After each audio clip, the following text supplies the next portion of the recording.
중학교 1학년 천재소 5가 본문입니다. 오늘은 여러분들이 지금까지 배웠던 모든 문법 지식을 총동원해서 이 5가 본문 속에 녹아있는 문법들을 재점검해보고, 그리고 오늘은 특히 비교급, 최상급이라고 하는 문법을 본문을 통해서 살펴보도록 하겠습니다.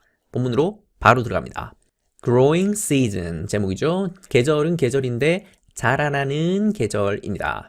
여기에 grow라고 하는 것이 자라다라는 동사인데 이 동사에다가 ing를 붙인 모양입니다. 동사에 ing를 붙인 이런 모양을 보면 여러분들은 두 가지 문법이 떠오르면 참 좋겠죠. 첫 번째는 동명사, 두 번째는 현재분사입니다. 이 동명사나 현재분사는 우리가 예전에 배웠던 비정형 동사, 다른 말로 준동사라고 하는데 이 준동사 중에 하나이죠.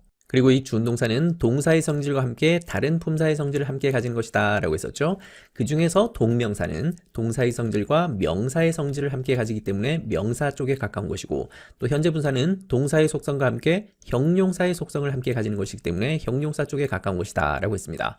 그래서 이 두 가지는 모양으로는 구분할 수 없기 때문에 해석을 통해서 어느 정도 구분할 수 있다라고 했었죠.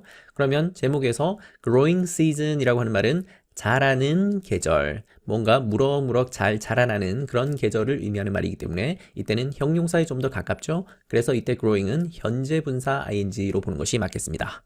앞으로도 준동사가 본문에서 나올 때마다 다양한 문법 지식을 총동원해서 분석해 보도록 하겠습니다. Elle and Joe were the smallest students in the class. 엘과 조는 사람 이름이죠. 가장 작은 학생이었습니다. 반에서 가장 키가 작은 학생들이었습니다.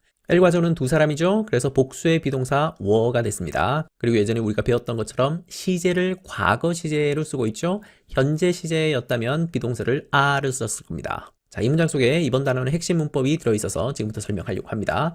여기에 있는 smallest라고 하는 부분을 집중해서 봐주십시오. 여러분이 잘 알고 있는 것처럼 small이라고 하는 것은 우리 품사로 얘기했을 때는 형용사입니다. 형용사라고 하는 것은 주로 명사를 꾸며주는 역할을 하는 것이죠. 명사의 상태라든지 성질이라든지 특징이라든지 이런 정보를 추가로 제공해주는 그런 역할을 하는 것이 형용사였습니다. 그리고 또 부사라는 품사도 있었죠. 이 부사라고 하는 것은 동사를 꾸며주기도 하고 형용사를 꾸며주기도 하고 문장 전체를 꾸며주기도 하는 그런 것들이 또 부사입니다. 형용사나 부사는 대체로 꾸며주는 역할을 하는 것들이죠. 이런 꾸며주는 역할을 하는 형용사나 부사가 가지고 있는 공통된 특성이 하나 있습니다. 그것은 바로 급을 달리 표현할 수 있다라는 것이죠. 무슨 말인가 하니 방금 봤던 small이라고 하는 형용사는 작다라는 뜻인데 이 작다라고 하는 말에 급을 달리해서 더 작다라고 표현할 수 있다는 것이죠. 더 작다라고 하는 것을 의미할 때 쓰는 표현이 smaller이고 그 더 작은 것보다 더 작은, 그래서 가장 작은 이라고 표현하고 싶을 때는 smallest 라고 표현합니다. 그래서 방금 예에서처럼 형용사를 가지고 급을 달리 표현할 때 가장 기본적인 일반적인 형태를 원급이라고 하고, 이거보다 한 단계 더 급을 달리한 것이 비교급입니다. 그리고 여기에서 또 한 단계 더 급을 달리한 것을 최상급이라고 합니다. 최상급을 우리말로는 가장 뭐뭐한 정도로 해석하면 되겠죠. 형용사만 이런 원급, 비교급, 최상급이 있는 것이 아니라 부사도 역시 원급, 비교급, 최상급을 만들 수 있습니다. 예를 들어서 부사 중에 hard라고 하는 말이 있죠. 열심히라고 하는 뜻입니다. 그러면 더 열심히라고 하려면 harder라고 표현을 하고, 가장 열심히라고 표현하려면 hardest라고 표현할 수 있겠죠. 이런 식으로 형용사나 부사는 원급을 비교급으로 또 이것을 최상급으로 만들 수 있다. 이것이 형용사와 부사가 가지고 있는 재미난 특징입니다.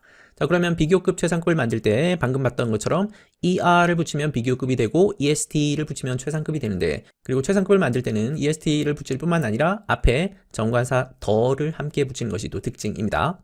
그리고 부사인 경우는 더를 붙이기도 하고 안 붙이기도 합니다. 그런데 형용사와 부사를 비교급, 최상급으로 만들 때 항상 er, est를 붙이는 것은 아니고 또 때로는 다른 방법으로 비교급, 최상급을 만들기도 합니다. 예를 들어서 interesting이라고 하는 형용사가 있습니다. 재미있는, 흥미있는 인데 이 말을 비교급을 만들려면 er를 붙이는 것이 아니라 more를 붙여서 비교급을 만듭니다. 그래서 more interesting이라고 하게 되면 더 재미있는 이라는 뜻이고, 최상급, 가장 재미있는 이라고 표현할 때는 most를 붙여서 최상급을 만듭니다. 그러면 most interesting이 돼서 가장 재미있는 이라는 뜻이 되겠죠. 그러면 당장 질문이 나올 게 언제 er를 붙이고 언제 more, most를 붙여서 비교급, 최상급을 만듭니까? 라고 질문할 수 있겠죠. 중학생 여러분들은 이렇게 기억하면 좋습니다. 보통 단어의 길이를 가지고 얘기를 할 때 이것이 음절이 몇 개냐라고 얘기를 하는데 음절이라고 하는 것은 모음이 들어간 개수를 말합니다. 모음이 한 개 들어있으면 1음절이고 모음이 2개 있으면 2음절, 모음이 3개면 3음절 이런 식으로 부르겠죠. 당연히 1음절은 짧은 단어이고 3음절은 긴 단어입니다. 1음절인 단어들은 다 ER, EST를 붙여서 비교급 최상급을 만듭니다. 그리고 3음절인 경우 방금 같은 interesting이 대표적인 예이죠. 이럴 때는 more, most를 붙여서 비교급 최상급을 만듭니다. 그러면 2음절인 경우가 좀 애매할 수 있겠죠. 그리고 2음절인 단어들은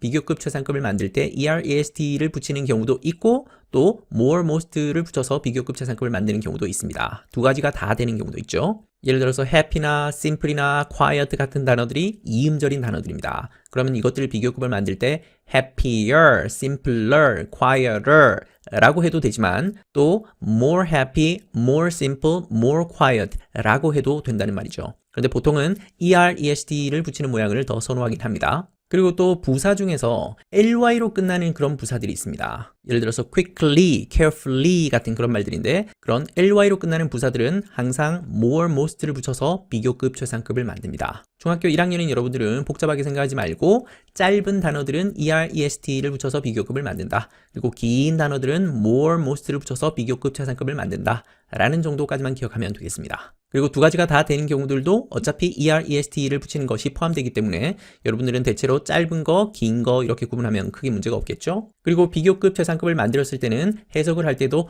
더 뭐뭐하다, 가장 뭐뭐하다 라는 식으로 정확하게 그 비교급과 최상급의 의미를 살려서 해석을 해주는 것이 맞겠죠? 자, 그럼 다시 본문으로 돌아와서 L과 조는 반에서 가장 작은 학생들이었습니다. 라고 해석하면 되겠죠? 오늘 본문 속에 비교급 최상급이 계속 나올 텐데 나올 때마다 또 복습하겠습니다. They were always together. 그들은 항상 함께였습니다. 여기서 they라고 하는 것은 앞에서 나왔던 L과 조를 언급하는 대명사이겠죠? 항상 이런 것들이 품사로 부사이고 together 이런 것들도 역시 부사입니다. 우리 예전에 공부했던 것처럼 가운데 있는 비동사는 두 가지 의미가 있다라고 했었죠? 보통은 뭐뭐는 뭐뭐이다 라고 왼쪽과 오른쪽을 연결해주는 그런 연결동사로서의 비동사도 있고 또 있다 라고 하는 존재를 나타내는 그런 뜻도 있죠? 방금 봤던 이런 문장 구조처럼 비동사가 나오고 그 비동사 뒤에 부사가 나오는 이런 문장 구조는 굉장히 흔한 편입니다. 방금 선생님이 예로 들었던 것처럼 I am home, he is here, we are outside 할 때 이때 home, here, outside가 전부 다 부사입니다. 나는 집에 있습니다. 그는 여기에 있습니다. 우리는 바깥에 있습니다. 이렇게 가운데 있는 비동사가 존재를 나타내는 것이고 그 뒤에 장소를 나타내는 부사를 붙여서 문장을 완성할 수 있죠. 부사 together는 장소를 나타내는 말은 아니고 함께 있는 모양을 나타내는 말이죠. 그래서 우리는 항상 함께 있습니다. 함께 지냅니다. 함께 다닙니다. They even watered the plants together in the class because they could not reach the pots alone. 문장이 굉장히 길죠? 아무리 긴 문장도 하나하나 뜯어보고 구조를 분석하면 별것 아닐 겁니다. 여기 있는 they는 앞에 나왔던 그 they와 똑같은 they이죠. L과 조를 가리킵니다. 그들은 심지어 라는 뜻의 부사입니다. water라고 하는 것이 여기서는 동사이죠. 물이란 뜻이 아니라 동사로 쓰이면 물을 주다 라는 뜻입니다. 과거형을 만들었으니까 물을 줬습니다. 식물에다가 물을 줬네요. 함께 물을 줬습니다. 교실에 있는 화분에 함께 물을 줬습니다. 왜냐하면 그들은 할 때 이때 그들도 역시 L과 조를 가리키는 인칭 대명사이겠죠? could not reach라고 할 때 이때 reach는 어디에 닿다, 도달하다로 보면 되겠습니다. the pot, 이때 pot는 화분이죠? 혼자서는 화분에 닿을 수 없었기 때문에 함께 식물에 물을 줬습니다. 라는 말입니다. 여기는 could라고 하는 조동사가 보이죠? 이 could의 현재형이 can입니다. 조동사 can에 대해서는 우리가 2과 부문에서 다룬 적이 있죠? 조동사 can이 가지고 있는 가장 흔한 뜻이 능력이죠? 방금 이 문장 속에서도 능력으로 보면 되겠습니다. 그러면 cannot이니까 할 수 없다라고 부정으로 해석을 해야죠. 그러면 닿을 수가 없다. 그런데 과거 시제이니까 닿을 수가 없었다라고 해석하는 것이 정확하겠죠? 혼자서는 화분에 닿을 수가 없었기 때문에 서로 힘을 합쳐서 함께 화분에 물을 줬다라는 얘기입니다. even이라고 하는 것이 심지어 이런 뜻을 가지고 있다라고 했는데 보통 예상치 못한 그런 것들을 표현할 때 even을 씁니다. 화분에 물 주는 것은 주로 혼자 하기 마련인데 이 친구들은 교실에서 심지어 물 주는 것도 함께 했다라고 약간의 놀라운 기대 이상을 표현하는 그런 말입니다. 자, 그러면 우리가 지금까지 배웠던 문법 지식을 총동원해서 이 문장의 구조를 뜯어보도록 하겠습니다. 가운데 끼어있는 이 because의 문법적인 이름을 말할 수 있겠습니까? 이때 because는 접속사라고 부릅니다. 접속사는 연결해주는 것이죠. 그러면 무엇과 무엇을 연결한지를 봅시다. 왼쪽에 있는 they부터 그리고 in the class까지 주어 동사가 한 번씩 들어있는 완결된 덩어리, 이것을 절이라고 불렀죠. 그리고 바로 뒤에도 역시 they부터 alone까지 역시 주어 동사가 들어있는 완결된 의미 덩어리, 이것을 절이라고 하죠.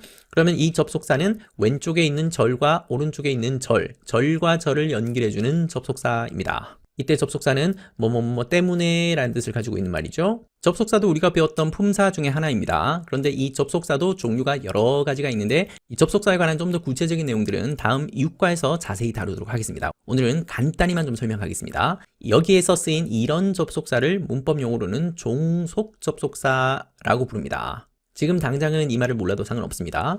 종속 접속사라는 말은 절과 절을 이어주는 것인데 대등한 관계로 연결해주는 그런 접속사가 아니라 주종 관계로 연결해주는 중요한 절과 덜 중요한 절을 연결해주는 그런 접속사를 종속 접속사라고 합니다. 이때 중요한 절을 주절이라고 얘기를 합니다. 주절을 영어로는 main clause라고 하고 또 좀 덜 중요한 절, 이것을 종속절이라고 부릅니다. 종속절을 영어로는 dependent clause라고 하는데요. dependent라고 하는 말은 의존하는 이라는 뜻이죠.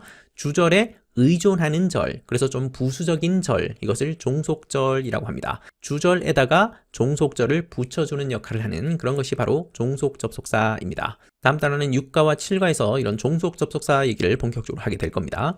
일단 여러분들은 접속사에도 종류가 많은데 그 중에 하나로 종속 접속사라는 것이 있어서 절과 절을 연결한다. 그런데 그 연결하는 두 절이 동일하게 중요한 절이 아니고 하나는 좀 더 중요한 절이고 하나는 좀 덜 중요한 절, 이 두 가지를 연결해 주는 것이다 라고 이해하면 되겠습니다. 그래서 방금 봤던 문장은 한 개의 문장인데 이 한 개의 문장 속에 절이 두 개가 들어있는 그런 구조입니다.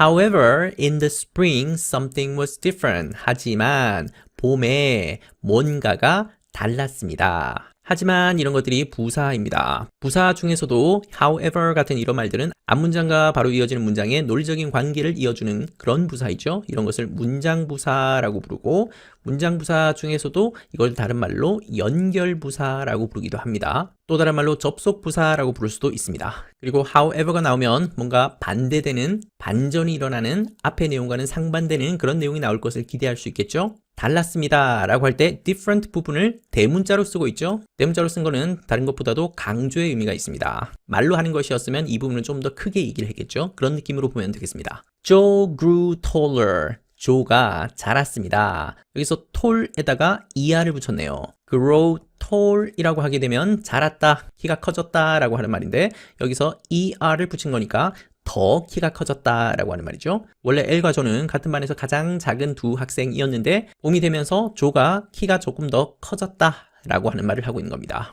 grew는 grow라는 동사의 과거형이죠.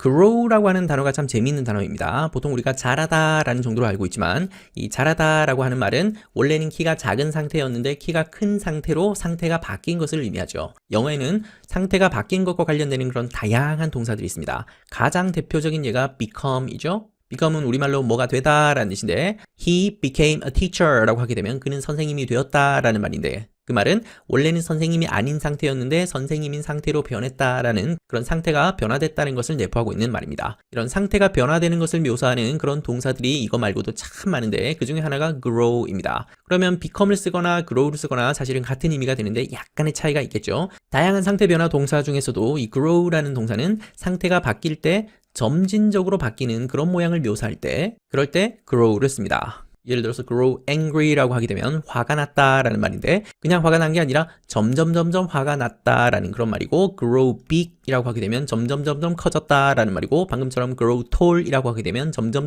키가 커졌다라는 말이고 grow tired라고 하게 되면 점점 피곤해졌다 grow old라고 하면 점점 나이가 들었다라는 말이 되겠죠. 또 상태 변화를 나타내는 또 다른 동사로 go라고 하는 것도 있습니다. 근데 보통 go는 바람직하지 않은 상태로 변화되는 것을 묘사할 때 쓰는 단어입니다. 예를 들어서 go bad라고 하게 되면 상했다라는 말이고, go blind라고 하게 되면 눈이 멀게 되었다라는 말이고, go gray라고 하게 되면 머리가 희끗희끗해졌다, 머리가 회색으로 바뀌었다라는 말이고, go crazy라고 하게 되면 미쳤다라는 말이고, go bald라고 하게 되면 머리가 대머리가 되었다라고, go wrong이라고 하게 되면 뭔가 잘못됐다라는 느낌이고, 다 부정적인 뉘앙스를 품고 있죠. 이럴 때 쓰는 것이 go입니다. 또 다른 상태 변화 동사로 turn이라고 하는 것도 있습니다. turn은 변화되는 모습 중에서 뚜렷한 변화를 묘사할 때 쓰는 동사입니다. turn red는 빨갛게 됐다라는 말이고, turn pale이라고 하게 되면 창백하게 되었다라는 말이고, turn cold라고 하게 되면 차갑게 되었다. 그리고 숫자 같은 걸 붙여서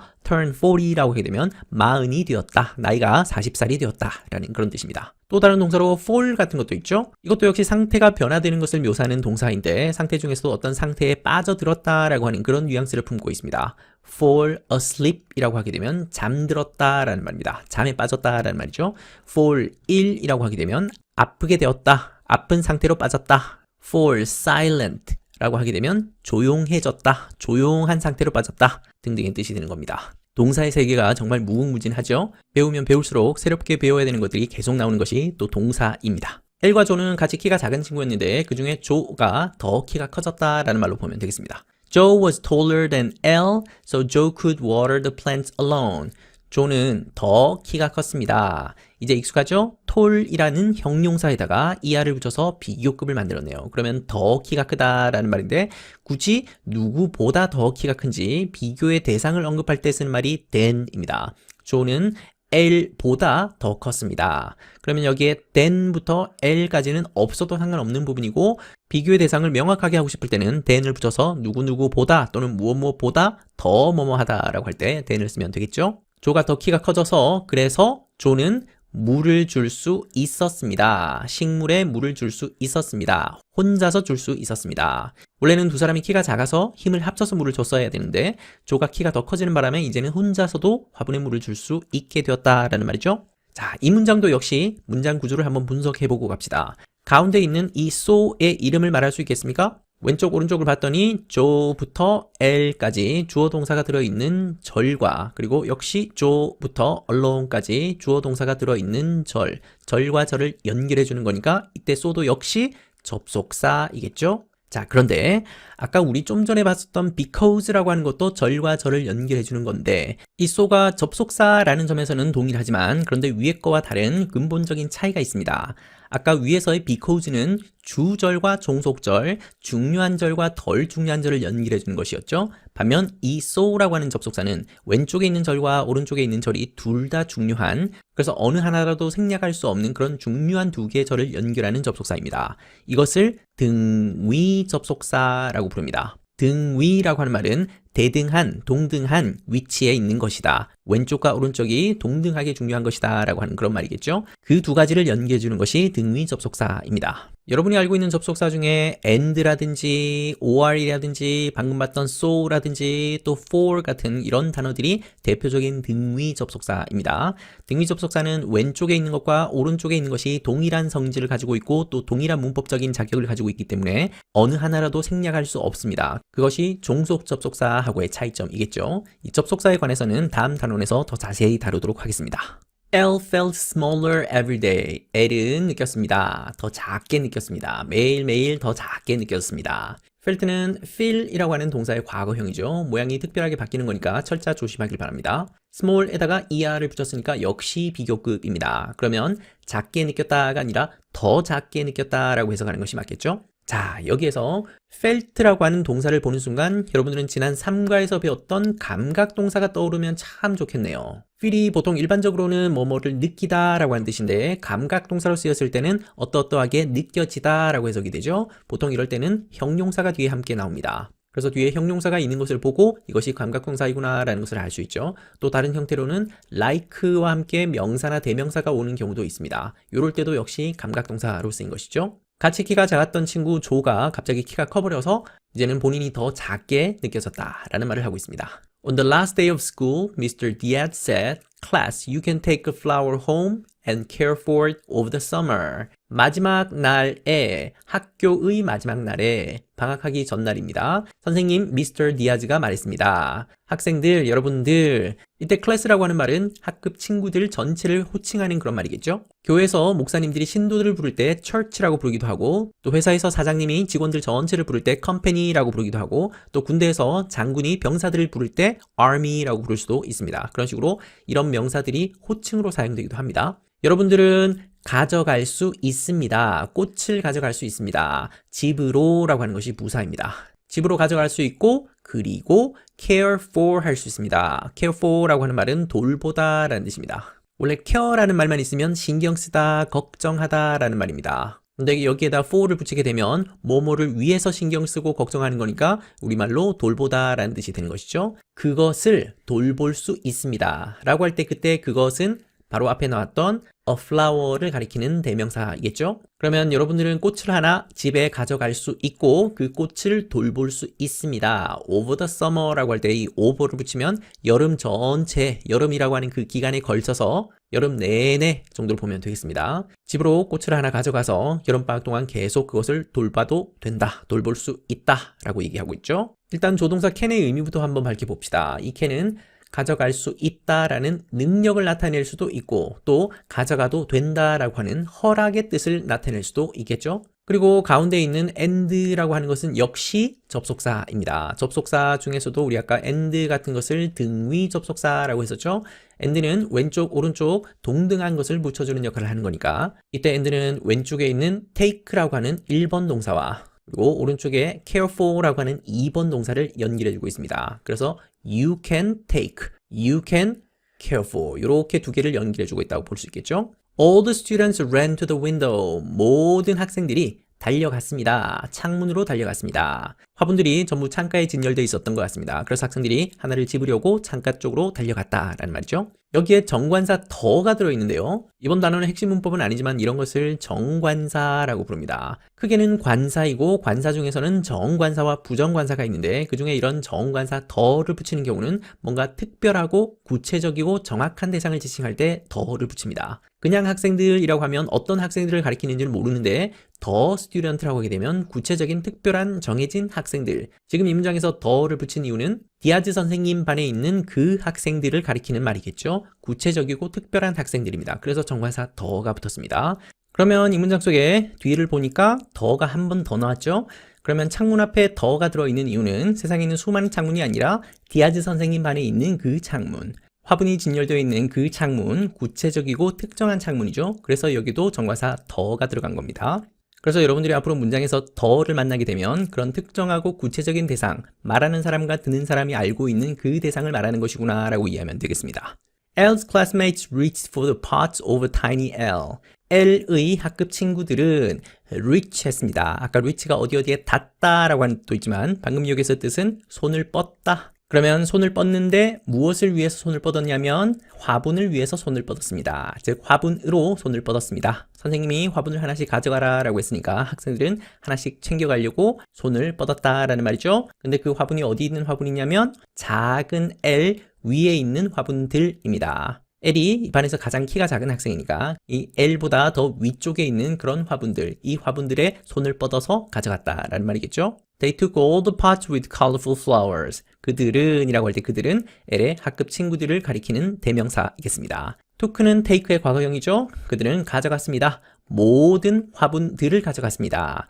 여기서도 역시 더를 붙인 이유는 구체적인 화분들이죠. 그 반에 있는 화분들입니다. 근데 화분은 화분인데 어떤 화분이냐면 다채로운 꽃들을 가지고 있는 그런 화분이죠. 화분과 꽃을 각각 따로 가져갔다라는 말이 아닙니다. 이때 with라고 하는 것이 뭐뭐를 가진이라는 뜻이니까 다채로운 색깔의 꽃을 가지고 있는 화분들을 다 챙겨갔습니다. 가져갔습니다. 라는 말입니다. L took the last pot. L은 가져갔습니다. 마지막 화분을 가져갔습니다. It had the smallest plant with no flowers. 그것은 가장 작은 식물을 가지고 있었습니다. 라고 할 때 이때 그것은 앞문장에서 나왔던 마지막 화분, L이 가져갔던 그 마지막 화분을 말합니다. 그 마지막 화분에는 가장 작은 식물이 있었고 그런데 그 식물에는 꽃이 없었습니다. small이라고 하는 형용사에다가 est를 붙여서 최상급을 만들었죠. 그러면 가장 작은이라고 해석을 해야 되겠죠. 그리고 아까 선생님이 얘기했던 것처럼 형용사의 최상급을 만들 때는 항상 정관사 더를 기본적으로 붙여야 되겠습니다. I feel just like you, little plant, said Elle. 엘이 말했습니다. 나는 느낀다. just는 이때 마치라는 뜻입니다. 마치 너처럼 느낀다. 이때 처럼이라고 하는 것이 전치사이죠. 그렇다면 우리 좀 전에 배웠던 것처럼 여기 있는 feel이라고 하는 동사가 감각동사라는 것을 알 수 있죠. 바로 뒤에 형용사가 나오거나 아니면 방금처럼 like라는 전치사와 명사나 대명사가 함께 나오면 이때도 역시 어떠어떠하게 느끼다 라는 뜻의 감각동사가 되는 겁니다. 나는 마치 너처럼 느낀다 라고 할 때 이때 너는 엘이 집어들었던 마지막 화분, 그 조그만 식물이 있는 그 작은 화분을 말합니다. 그 대상이 바로 뒤에 한 번 더 나오죠. little plant. 그래서 여기 있는 you와 little plant는 같은 대상을 의미하는 것이죠. 그리고 가운데 있는 콤마는 왼쪽 오른쪽이 동일한 관계로 이어주는 이것을 동격의 콤마라고 부릅니다. 그리고 문장 끝에 said L이라고 했는데 이때 자리를 바꿔서 L said 라고 말해도 상관없습니다. Mr. Diaz looked at L and said, that's an aster plant. 선생님인 디아즈 선생님이 바라봤습니다. L을 바라봤습니다. look은 우리말로 보다 라는 뜻이지만 좀 더 엄밀하게는 시선을 어딘가로 향하게 하다 라는 뜻을 가지고 있습니다. 그래서 L에게 시선을 향하게 했다 라고 할 때는 구체적인 방향을 나타내는 전치사 at을 함께 써서 표현을 합니다. 그래서 L에게로 시선을 향했다. 즉 L을 봤다 라는 말이 되죠. 그러면 이때 and라고 하는 것도 역시 접속사인데 이 and가 연결하는 것은 왼쪽에 있는 1번 동사 look과 오른쪽에 있는 2번 동사 said를 연결하고 있죠. 뭐라고 말씀하셨냐면 그것은 aster plant이란다. 우리가 식물에 대해서는 잘 모르니까 그냥 aster 식물이라고 부르겠습니다. 그리고 이때 that는 that is를 짧게 축약한 모양이죠. 참고로 여기에 있는 that 같은 것을 우리 문법용어로 대명사라고 하는데 우리가 지금까지 봤었던 것은 인칭 대명사를 주로 봤다 그죠? 근데 방금 여기에 있는 대명사는 인칭 대명사는 아니고 이런 것을 지시 대명사라고 합니다. 이거, 저거, 그거 이런 것을 지시 대명사라고 합니다. 여기서 that이라고 하는 것은 L이라는 학생이 집어들었던 바로 그 화분을 선생님이 가리키면서 얘기하는 것이 그것이겠죠. 그래서 이것을 지시대명사라고 합니다. In time it will grow and have beautiful flowers. In time은 문자 그대로 시간 안에 라는 뜻인데 여기서 뜻은 머지않아서 시간이 지나면 정도의 느낌으로 보면 되겠습니다. 머지않아서 그것은 자랄 것이다. 그리고 아름다운 꽃을 가지게 될 것이다. 라고 선생님이 말해주고 있네요. 여기서 it도 역시 대명사죠. 그러면 이때 it은 L이 집어들었던 바로 그 aster plant 이것을 가리키는 인칭 대명사이겠죠. 그리고 이 자리에 있는 이것은 조동사 will을 짧게 줄인 겁니다. 그래서 그것은 자랄 겁니다. 그것은 갖게 될 겁니다. 이렇게 연결되겠죠. But it's just a little green plant, said Elle. 하지만 그것은 단지 조그마한 푸른 식물일 뿐입니다. 라고 엘이 말합니다. 나중에 자라면 아주 예쁜 꽃이 필 것이다 라고 했는데 엘은 지금은 아직 꽃이 없는 상태니까 그냥 조그만 풀떼기에 불과합니다 라고 얘기하고 있네요. 실망하고 있는 모양이죠. 자, 그러면 여기에 just라고 하는 부사가 나왔는데 아까 우리 첫 문장에서 나왔던 이 just는 마치 이런 뜻이었죠. 방금 여기에서는 단지, 그저 이런 뜻을 가지고 있는 부사입니다. just가 뜻이 참 많죠. She was not so sure. 이때 she는 앞문장에 나오는 L이죠. 선생님이 예쁜 꽃이 필 것이다 라고 얘기를 했지만 L은 그렇게 확신하지는 못했습니다. You can have my zinnia plant, Joe said to Elle. I'll be at my grandma's all summer. 너는 가질 수 있다. 나의 지니아 식물을 가질 수 있다. 라고 조가 L에게 말했습니다. 단짝 친구인 조가 자기가 받았던 이 지니아 식물을 L에게 주면서 네가 내 거 가져가도 된다 라고 얘기해주고 있죠. 그러면 이 문장 속에 있는 조동사 can도 능력보다는 허락의 의미가 좀 더 가깝겠죠? 가져가도 된다라는 느낌으로 보면 되겠습니다. 여기서 말하는 you는 친구인 L이겠죠? 그리고 나는 이라고 할 때 나는 지금 말하고 있는 조입니다. 나는 우리 할머니 댁에 있을 것이다. 여름 내내 나는 할머니 댁에 가 있을 거니까 네가 내 식물 지니아 플랜트를 가져가도 된다 라고 얘기하고 있죠. I'll plant my aster and your zinnia side by side. 엘이 말했습니다. 동사 plant는 뭐뭐를 심다 라는 뜻입니다. 그러면 내가 받은 aster 식물과 그리고 네가 받은 지니아 식물을 side by side로 심겠다 라고 하는 말은 나란히 심겠다, 함께 심겠다 라고 엘이 말했습니다. 그러면 여기 있는 접속사 and가 연결하는 것은 왼쪽에 있는 my Esther라는 명사 덩어리와 오른쪽에 있는 your Genia라는 명사 덩어리, 명사 두 개를 연결하고 있는 접속사입니다. They'll be good friends, just like us, said Joe.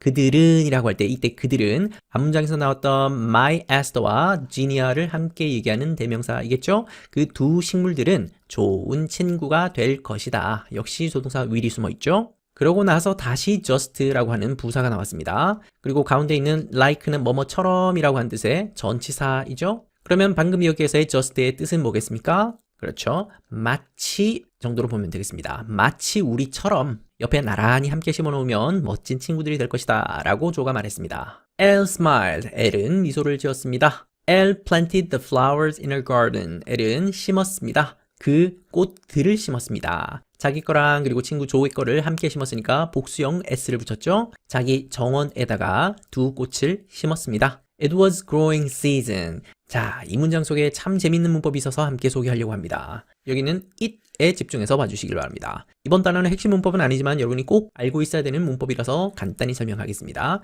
우리가 지금까지 배웠던 it은 대명사 it이었죠? 그리고 그 대명사 중에서도 인칭 대명사 it이었습니다. 특히 인칭 대명사 it은 사람보다는 사물이나 동물을 가리킬 때 쓰는 그런 대명사였습니다. 자, 그런데 방금 여기에서의 it은 인칭 대명사가 아닙니다. 이것을 이름하여 비인칭 대명사라고 부릅니다. 그러면 이름에서도 드러나는 것처럼 인칭 대명사와 정반대되는 개념이다 라고 이해하면 되겠죠. 인칭 대명사는 그것이라고 해석이 되는 이시죠. 반면 비인칭 대명사는 해석이 되지 않습니다. 그리고 인칭 대명사 it은 앞에서 가리키는 대상이 있겠죠? 그 대상을 다시 지칭할 때 쓰는 것이 인칭 대명사인데 비인칭 대명사는 지칭하는 대상이 따로 없습니다. 그래서 어떤 문법학자들은 이것을 일컬어서 비지칭 대명사라고 부르기도 합니다. 그러면 해석도 되지 않고 가리키는 것도 없는데 이런 것을 막 써도 되냐? 또 그것은 아니고 비인칭 대명사는 문법적으로 어느 정도 쓰임이 정해져 있긴 합니다. 보통은 날씨를 얘기하거나 날짜를 얘기하거나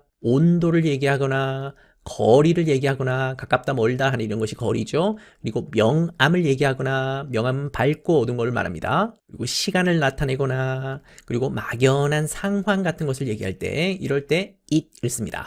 그러면 이제 여러분들이 문장에서 it을 만나면 이것이 인칭 대명사 it인지 비인칭 대명사 it인지 구분할 수 있어야 되겠죠? 이것을 구분하는 문제가 중학교 시험 문제에서 자주 나옵니다. 구분하는 방법은 일단 해석을 통해서 구분할 수 있죠? 그것이 해석이 되는지 안 되는지, 그리고 가리키는 대상이 있는지 없는지 이것을 가지고 판단해도 되고, 또 it 뒤에 나오는 내용이 날씨, 날짜, 온도, 거리, 명암 이런 것들인지 아닌지 이걸 가지고도 판단할 수 있겠습니다. 방금 이 문장을 다시 돌아와서 보니까 growing season, 자라는 계절이었습니다. 계절이라고 하는 것은 시간이라든지 날짜와 관련되는 그런 개념이죠. 그래서 방금 여기에서의 it은 인칭 대명사가 아니라 비인칭 대명사 it이겠습니다. 그리고 이런 비인칭 대명사가 주어 자리에 많이 나오기 때문에 이것을 비인칭 주어라고 부르기도 합니다. 지금 여기서 자라는 계절이라고 하는 것은 여름을 의미하는 것이죠. 그리고 이때 growing은 계절은 계절인데 자라나고 있는 계절이라고 해서 형용사 느낌이 나죠. 이런 ing는 현재 분사였습니다. 그래서 이 문장을 해석할 때 그것은 자라는 계절이었다라고 해석할 필요가 없죠. 그냥 자라고 있는 계절이었습니다. 모든 것이 잘 자라는 그런 계절이었습니다. 라고 it이 마치 없는 것처럼 해석하는 것이 좋습니다. All summer long she cared for them. 여름 내내, 이때 she는 L을 의미하죠. L은 그것들을 잘 돌봤습니다. 여기서 얘기하는 그것들은 심었던 그 꽃들을 말하겠죠. 참고로 여름 내내라고 할 때는 all summer long이고 이때 summer 자리에다가 다른 말을 넣으면 다양한 표현이 가능합니다. all day long 이라고 하게 되면 하루 종일이고 all year long 이라고 하게 되면 1년 내내이고 all night long 이라고 하게 되면 밤 내내, 밤 새도록 이런 뜻이 되고 all month long 이라고 하게 되면 한 달 내내 이런 뜻이 되겠죠. On the last day of summer, Joe came to Elle's house. 마지막 날에, 여름의 마지막 날에 시간을 얘기하는 전치사 중에 이렇게 on 같은 경우는 하루 단위일 때 씁니다. 그래서 요일 앞에는 항상 on을 쓰죠. on Friday. 어떤 기념일 같은 데도 on을 씁니다. 여름의 마지막 날에 조가 왔습니다. 엘의 집으로 왔습니다. Elle and Joe ran to the garden and suddenly stopped. 엘과 조는 달려갔습니다. 정원으로 달려갔습니다. 그리고 갑자기 멈췄습니다. 여기서 멈췄다라는 말은 발걸음을 멈췄다, 어떤 행동을 멈췄다 이런 뜻이겠죠. 그렇다면 가운데 있는 and도 접속사니까 왼쪽 오른쪽을 보면서 연결하는 것을 찾을 수 있어야죠. 왼쪽에 있는 ran이라고 하는 동사의 과거형과 stop이라고 하는 동사의 과거형, 이 두 개를 연결하고 있죠. 그래서 L과 조는 달려갔습니다. L과 조는 멈췄습니다. 이렇게 연결시켜주는 것이 and입니다. Something was different. 뭔가가 달랐습니다. 역시 뭔가가 달랐다라고 하는 부분을 강조하려고 대문자로 쓴 겁니다. There were flowers on the aster and Elle grew taller too. 자, 이 문장 속에 반가운 손님이 들어있다 그죠? 여기에 있는 there를 보는 순간 지난 사과에서 배웠던 문법이 떠오르면 참 좋겠죠. 이 대어를 우리 문법 용어로 유도부사라고 불렀습니다. 유도부사 대어는 일반 부사와는 달리 해석이 되지 않는 특징이 있었죠. 그리고 이 유도부사 다음에는 진짜 주인공이 나오는데 그 진짜 주인공이 뒤쪽에 있다라고 했습니다. 방미역에서는 flowers가 진짜 주인공이고 진짜 주어이죠. 그래서 이 문장은 꽃들이 있었다 라고 해석하면 되겠죠. 엘이 가져갔었던 그 에스터라고 하는 식물에 원래는 꽃이 없었는데 꽃이 생겼습니다. 꽃이 있었습니다 라는 뜻입니다. 이 주어인 flower에 s를 붙여서 복수형을 만들었으니까 비동사를 were를 썼겠죠. 단수였다면 was를 썼겠죠. 에스터라는 식물에 꽃이 핀 것뿐만 아니라 그리고 친구인 엘이 grew taller 역시 자랐습니다. 더 크게 자랐습니다. 부사 to를 붙였으니까 뭐뭐도 역시라는 의미를 덧붙이면 되겠죠. L도 역시 더 크게 자랐습니다. 원래는 조만 먼저 크게 자랐는데 여름 방학을 지낸 동안 L도 역시 더 크게 자랐다 라고 하는 말입니다. 이번 오가 본문에서는 다른 것보다도 형용사나 부사의 비교급이라고 하는 문법을 집중적으로 살펴보면 좋겠습니다. 비교급을 만드는 방법은 형용사나 부사에다가 er를 붙이는 방법이 있었죠. 그리고 비교급보다 한 단계 더 급을 달리한 것이 최상급인데 최상급을 만들 때는 est를 붙였습니다. 그리고 대체로 짧은 단어일 때는 이렇게 es를 붙이고 좀 긴 단어들 때는 more, most를 붙여서 비교급 최상급을 만든다라고 했었죠. 그럼 앞으로 여러분들이 형용사나 부사를 만날 때마다 그것을 비교급으로 또 최상급으로 만드는 연습을 해보면 좋겠습니다. 자, 그런데 참고 삼아 얘기하면 모든 형용사 부사를 전부 다 이렇게 비교급 최상급으로 만들 수 있는 것은 아닙니다. 어떤 형용사나 부사는 비교급 최상급을 아예 만들 수 없는 경우도 있습니다. 예를 들어서 형용사 dead는 죽었다라는 말인데 이 죽었다라는 말은 비교급 최상급이 아예 없습니다. 더 죽었다, 가장 많이 죽었다 이런 말이 없죠. 또 perfect, 완벽한 이라는 뜻도 역시 비교급 최상급을 만들 수 없습니다. 완벽하면 한 거지 더 완벽한 이라는 개념 자체가 있을 수 없죠. 마찬가지로 평등한 이라는 뜻의 equal도 역시 비교급 최상급이라는 개념이 있을 수 없죠. 이런 형용사들을 일컬어서 절대 형용사라고 부르기도 합니다. 의미 자체가 이미 완전하거나 절대적인 상태를 말하기 때문에 여기서 더하거나 덜한 정도를 비교할 수 없는 그런 특성을 가지고 있는 형용사들이 절대 형용사입니다. 근데 중학교 1학년 학생들은 굳이 이런 것들까지는 몰라도 상관없겠고 일반적인 형태의 비교급 최상급을 만드는 것을 연습하면 되겠습니다. 이번 단어는 핵심 문법은 아니지만 역시 오가 본문 속에 다양한 문법들이 숨어 있었다 그죠? 우리가 좀 전에 배웠었던 비인칭 대명사 it도 있었고 또 예전에 배웠던 감각동사도 나왔죠. 그리고 조동사도 많이 등장을 했었다 그죠? 조동사 중에서도 이번 단원에는 특히 can이라고 하는 조동사와 미래 시간을 나타내는 will이라고 하는 조동사가 다시 등장했습니다. 그리고 시제라는 개념을 복습하기에도 참 좋은 단원입니다. 이번 단원은 특히 모든 문장의 시제를 과거 시제로 만들었죠? 그러면 동사의 과거형을 알면 시제를 과거 시제로 바꿀 수 있으니까 각 문장 속의 동사의 모양을 잘 살펴보면 과거 시제를 이해하는 데 더 도움이 되겠습니다. 뿐만 아니라 접속사에 대해서도 우리가 가볍게 살펴봤습니다. and 같은 등위 접속사 뿐만 아니라 특히 이번 단원에 because 같은 종속 접속사가 등장을 했습니다. 종속 접속사에 대해서는 다음 단원에서 자세히 다루도록 하겠습니다. 이거 말고도 품사 중에서 전치사도 참 많이 나왔고요. 그리고 부사도 정말 많이 나왔습니다. 각 전치사나 부사가 가지고 있는 재미난 뜻들을 한 번 더 확인해 보는 것도 좋겠습니다. 짧고 별로 어렵지 않은 단원이지만 복습할 것이 참 많은 단원이죠. 복습을 통해서 여러분의 실력으로 삼길 바랍니다. 수고했습니다.